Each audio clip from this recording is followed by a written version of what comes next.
This is Selma Schimmel, and you are looking live at the great city of Chicago, which is once again playing host to the American Society of Clinical Oncology, ASCO. This is ASCO's 49th annual meeting, and this year's theme could not be more appropriate: Building Bridges to Conquer Cancer.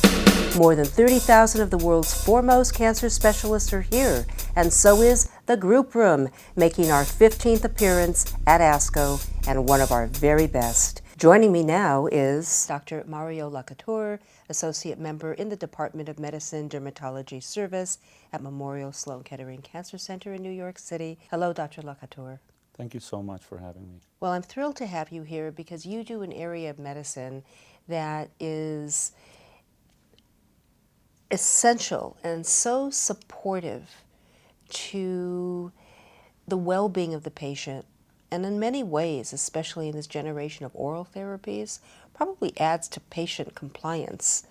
When you go through treatment, there are a variety of symptoms that you endure as a patient, and it can be anything, as we know, from hair loss to nail issues to skin issues that are becoming more and more prominent with these new generation of treatments.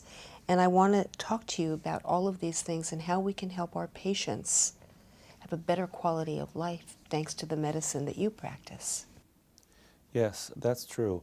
Of the 1.6 million people that are diagnosed with cancer every year, approximately 50% of them will have some type of dermatologic condition that will be caused by their cancer treatment or that will be exacerbated or worsened by their treatment. And it is important for those patients to have these conditions treated so that they can better adhere to their cancer therapy and have a better quality of life. Now, when people hear dermatology, they immediately think skin, but skin does involve these other areas I've been talking about. So could you expand and tell us the scope of what your service treats? Yes, that is a very important point because most people only think of dermatologic issues as being only of cosmetic importance. But we know that dermatologic conditions in cancer patients, as you have just indicated, not only affect the skin, but also the hair and the nails, which provide some important functions in our bodies. The consequences of dermatologic conditions in cancer patients are fourfold. They have a psychosocial effect because they affect areas of the body that are exposed to other people.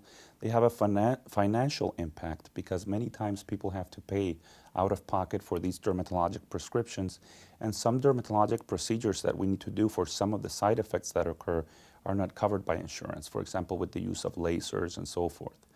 The other important factor that many people are not aware of is that many of these dermatologic conditions are not only important for cosmesis, but they can be very itchy and very painful. Painful separation or loosening of the nails from taxanes, for example, can be very debilitating. Or the so-called hand-foot syndrome, in which patients develop blisters that are very painful in the palms and soles that makes them unable to walk or do their daily activities. One of the reasons I appreciate what you're doing, and quite frankly, I think medical oncologists could benefit from this great book. I think, meaning well, physicians don't necessarily tell patients about every side effect, and then a patient will present with a variety of dermatologic symptoms and not be entirely prepared. And I'm on the side of, tell us everything, because then we will feel less shaken up if a symptom presents. So I think that when a patient begins treatment, this would be such a valuable resource also for oncology nurses and medical oncologists. It also demystifies the process. Yes, I agree. I think that you've hit on the most important points. There is the mechanism of anticipatory coping, which is if you know when something is going to happen, you're better able to deal with it. But you are absolutely right. I mean, in a way, there are so many things that can happen with these medications that going through all of these things in an oncology visit would perhaps be too much. So having an additional resource would demystify, which is, I think, the best way to put it, and also enable patients or people to know that there is something that they can do about these things. Are there some other things that I haven't touched on related to treatment that you'd like to share with us and our viewers?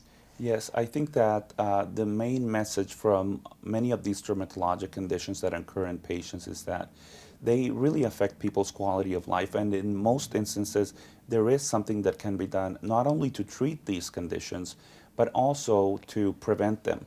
For example, we know that by using topical corticosteroids and oral antibiotics, we can prevent the severity of the acneiform rash to epidermal growth factor receptor inhibitors and reduce them by more than 50%. We know that by using certain topical creams containing urea, we can also reduce the incidence of hand-foot syndrome with sorafenib and other drugs of the same class.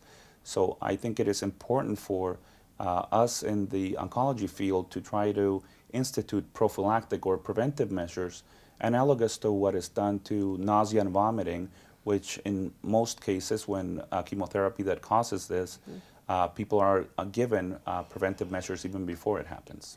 And what you do is such a great contribution to patients' quality of life. And I really thank you. It's been a pleasure talking with you. Thank you so much for having me, Selma. Dr. Mario Lacouture, Associate Member in the Department of Medicine, Dermatology Service at Memorial Sloan-Kettering Cancer Center in New York City. Thank you, Dr. Lacouture. Thank you.